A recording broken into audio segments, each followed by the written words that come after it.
और यहाँ पर देखें कि वो वहाँ का उनका कोई भी हीरो फेमस पर्सनालिटी है वो उनकी कदर करते हैं, जबकि पाकिस्तान में कोई फेमस पर्सनालिटी जो होती है उसकी कदर नहीं की जाती। आज रतन टाटा जी की जो है वो डेथ की न्यूज़ कल से पाकिस्तान में भी सुनी और देखी गई है। बहुत अफ़सोस हुआ है और एक बहुत बड़ा नाम जो है वो भारत की तरफ से इनका रहा है। अगर आप उनमें ना एक अलग ही बात थी, जैसे कि हमने पढ़ा हुआ था कि 102 बिलियन डॉलर की उनकी चैरिटी थी। अच्छा जी जी, इतनी ज़्यादा चैरिटी थी। और अक्सर फिर किस तरीके से उन्होंने टाटा को नेक्स्ट लेवल पर लेके गए, फिर टेस्ला खरीदी उन्होंने, कंपनी इंटरनेशनल कंपनी बनी, फिर जिस तरीके से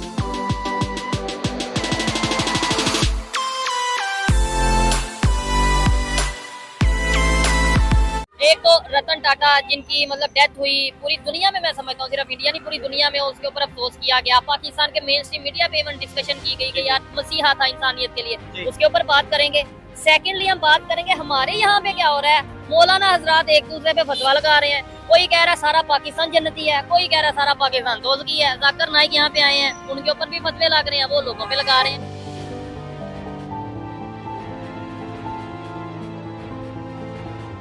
फिर किस तरीके से उन्होंने टाटा उनकी जीडीपी को बहुत ज्यादा कंट्रीब्यूट कर रहे थे। कितना बड़ा झटका है इंडिया के लिए, और इंडिया की जीडीपी क्या अब इफेक्ट होगी? देखिए जी, जो जाहिर है वो दुनिया से चले गए हैं, तो उनके जो कोई बच्चे या उनके कोई और कुछ रिलेटिव्स वो संभालेंगे ना उनका बिजनेस। तो उनको भी ये चाहिए कि जिस तरह वो जीडीपी को सपोर्ट करते हैं तो ये भी करें। और ये तो एक हर बिजनेसमैन का फर्ज होना चाहिए कि देखिए, आप अगर आपकी गवर्नमेंट जो होती है ना वो चलती है सनतों से, आपके टैक्सेस पे।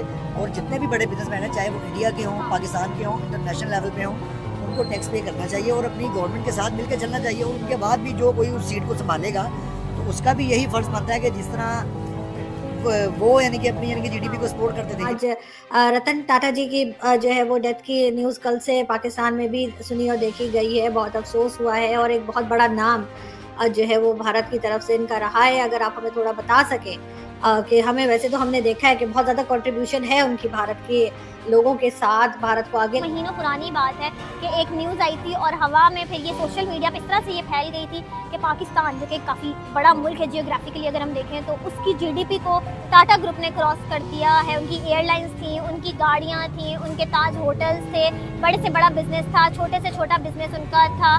क्या लगता है कि पाकिस्तान जैसा बड़ा मुल्क है, उनकी जीडीपी क्रॉस कर दी है, क्या दोबारा कोई ऐसी पर्सनैलिटी आएगी जो किसी मुल्क की जीडीपी क्रॉस कर? हम लोगों ने सिर्फ वो कुरान मजीद से वो लफ्ज निकालना है जो हमारी पसंदीदा है। सही बात है, ठीक है। और फतवा देना इस कंट्री में ना हर शख्स के ऊपर बहुत आसान हो गया कि यार इसके ऊपर फतवा लगा दो, ये हिंदू है, ये काफिर है, या ये फलां मसलक से है, ये तो मुस्लिम है, ये मुस्लिम नहीं है। ठीक है। तो ये चीज़ जब तक रहेगी हमारे अंदर बंटवारे में रहेंगे। दुनिया आज आप देखें कहाँ पहुँच गई है। ठीक है, हिंदुस्तान के अंदर 30 करोड़ मुस्लिम रहता है, वहाँ तो कोई भी नहीं कहता कि यार तुम फलां हो, तुम काफिर हो, तुम हिंदू हो। ये बात हम नहीं कह सकते कि शायद कोई आएगा, आ सकता है, आना चाहिए भी, लेकिन फिलहाल जो यानी कि हमारे जो पाकिस्तान के नौजवानों का अलमिया है ना, हम लोग ढूंढते हैं आसान रास्ता। आप बड़े से बड़ा बिजनेस उठा के देख लें, आप उसके पीछे कोई ना कोई स्टोरी होगी। जो छोटे से एरिया से निकला और बड़े तबके में गया, उसने मेहनत की होगी। मैं चाहता हूं कि पाकिस्तान में लोग मोटिवेट हों और कोई तो ऐसा तैयार हो जो रतन टाटा का थोड़ा सा हिस्सा बन पाए। बिल्कुल ऐसा ही है। वैसे तो खैर मुझे लगता है कि लोगों को उनसे बहुत कुछ सीखना चाहिए। ऐसा होता है कि 50% गाली देते हैं, 50% इज्जत करते हैं। वहाँ पे भी पॉलिटिशियंस कैसे 50% ने अगर बुरा कहा, 50% ने अच्छा कहा।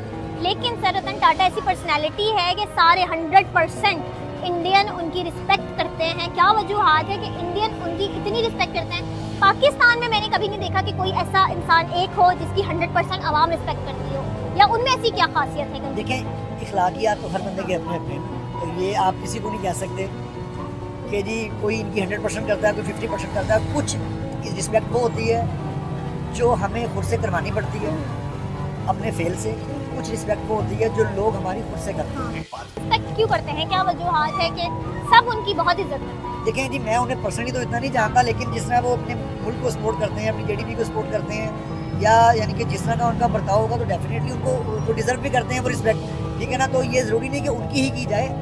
आप और मैं भी इस जगह पे आ सकते हैं कि हम भी यानी कि 100% रिस्पेक्ट लोग हमें दें।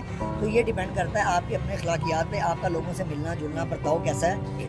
पाकिस्तान में जो मुझे लोग सुन रहे हैं पता नहीं क्यों आज रतन टाटा के बारे में बात करते हुए मुझे ये लगता है कि पाकिस्तान के पास अगर एक रतन टाटा होता या टाटा फैमिली होती तो आज पाकिस्तान कहाँ होता उसकी कल्पना भी नहीं कर सकता।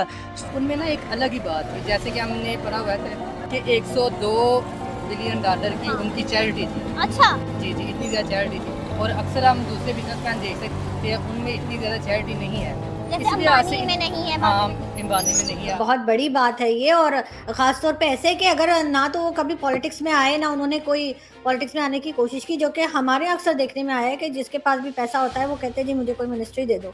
उसके बगैर ही बाहर रहकर उन्होंने भारत के लिए बेशुमार काम किया, और आई एम श्योर कि हमेशा उनका नाम जो है याद रखा जाएगा। नई आने वाली जनरेशन जो है वो भी उनको सुनती और पढ़ती रहेगी, जो उनके डेफिनेटली उनके इंटरव्यूज़ मौजूद होंगे और कई चीज़ उनके बारे में लिखी गई होंगी। अच्छा, आपको लगता है कि टाटा ग्रुप को अब दोबारा से इस तरह की कोई पर्सनैलिटी मिलेगी, इस तरह के इस लेवल की पर्सनैलिटी मिलेगी? नहीं, कभी भी नहीं। मेरे ख्याल से सारी ज़िंदगी अब उनको ऐसा इंसान नहीं मिलेगा, क्योंकि 1971 से या 41 से उन्होंने ये काम शुरू किया हुआ है, और इतनी साल की मेहनत वो यहाँ पे लेके आए हैं, तो मुझे नहीं लगता वो दोबारा कोई ऐसा इंसान है। बात यह है कि रतन टाटा जो है हमें भी उसका थोड़ा सा अफसोस है कि एक इंसानियत की उसने खिदमत की है इंडिया में, बहुत ज़्यादा उसने खिदमत की है। अपने साथ तो उसने कोई जितना भी वो उसने अपना बिजनेस जो है फैलाया, पूरी दुनिया में फैलाया।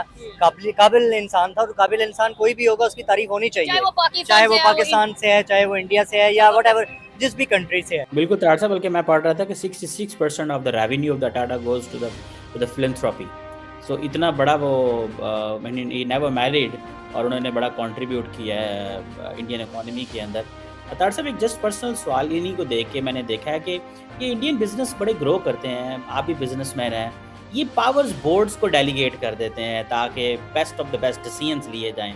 हमारे यहाँ ऐसे नहीं होता, वैसे हमारे यहाँ होता है एक भरा दूजे भरा तीजा भरा बच्चे ये वो, जिसकी वजह से आपको पता है कि हमारी फैक्ट्रियाँ बिजनेस उस तरह नहीं चले, कमज़ोर हो गई हैं, बैठ गए हैं, लीडरशिप क्राइसिस आ गया है, नए आइडियाज़ उस तरह नहीं आए, तकसीम 10 तकसीम हो गई। ये इंडिया का एडवांटेज रहा है कि उन्होंने अपनी कंपनीज चलाने के लिए सिर्फ अपना दिमाग नहीं किया, उन्होंने बोर्ड्स को जो पावर्स दे दी। आपने तो बड़े करीब से ये देखा। और यहाँ पर देखिए, मेरे ख्याल से ना उनमें इंसानियत बहुत ज़्यादा थी, चाहे मसलन कोई भी था, हिंदू थे, मुस्लिम, क्रिश्चियन, जो भी थे, लेकिन उनमें इंसानियत सबसे ज़्यादा देखी गई है, क्योंकि उन्होंने यतीम लड़कियों की शादी करवाई है, यतीम बच्चों के सर पे हाथ रखा है, यानी कि उनका इंडिया को डेवलप करने में बहुत ज़्यादा हाथ है। बिल्कुल बिल्कुल। जो जीडीपी ना इंडिया की, अगर उसमें से रतन टाटा को निकाल दिया तो वो कुछ भी नहीं है। चाहे वो देखिए ना अंबानी है, कोई भी है, या गौतम अडानी है, उसमें से कोई भी इतना नहीं चैरिटी करा जितना रतन टाटा करते थे। इसलिए हमारे लिए उनकी रिस्पेक्ट बहुत ज़्यादा है, चाहे वो गैर मजहब के हैं या चाहे वो गैर